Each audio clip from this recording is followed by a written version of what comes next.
stable now, or will they change in the future?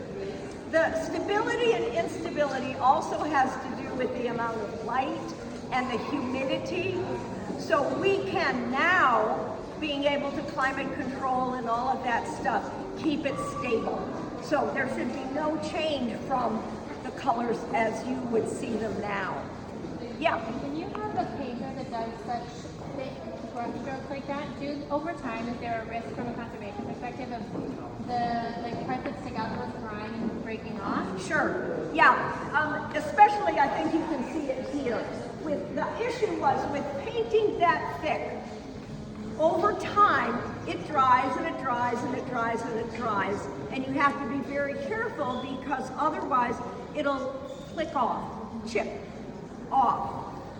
So especially, although we National Gallery hate to put paintings under glass because, and as you can tell here, if it's under glass, you're going to get a glare almost from wherever you are, and we would wish that that would not have to happen. On the other hand, with something like this, where there's such a risk of that dry paint now coming off, of course we put it under glass. Really good glass, you can't tell. Yeah, I mean, it's, if you've ever had any things framed, they'll ask you, do you want museum quality glass? And for most people in the home, it's not necessary, and for the most part, it's photographed. But it's a type of glass that tries to limit the glare that you get. Did Theo support him financially then, or did he have another job? What, Theo? Yeah, did he support Vincent financially, or how did he make a living if this whole work? Some support until, of course, Van Gogh committed suicide. And then 6 months later, Theo died. Theo did not commit suicide. But yeah, basically Vincent was penniless, absolutely penniless.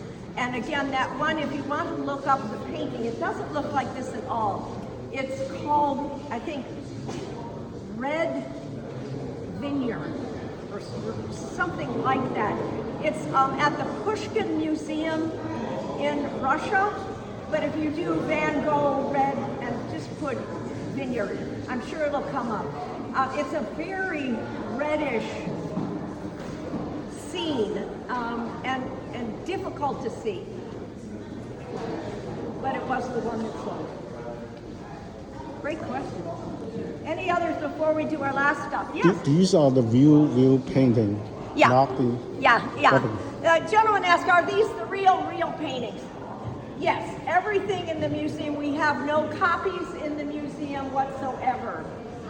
It's understandable because, that question is very understandable because, for instance, who was it that mentioned, I saw this someplace else, he painted maybe 10 at least of himself, self-portraits, and so you've seen them often and similarly painted. And so you wonder, oh, maybe someone else was just copying the original one that he did of himself. No, absolutely no copies in the museum. What we do though, if, for instance, if you were to go into the Rembrandt, the 2 rooms of Rembrandt, if we're not sure that the whole painting was done by Rembrandt, we'll put workshop of Rembrandt.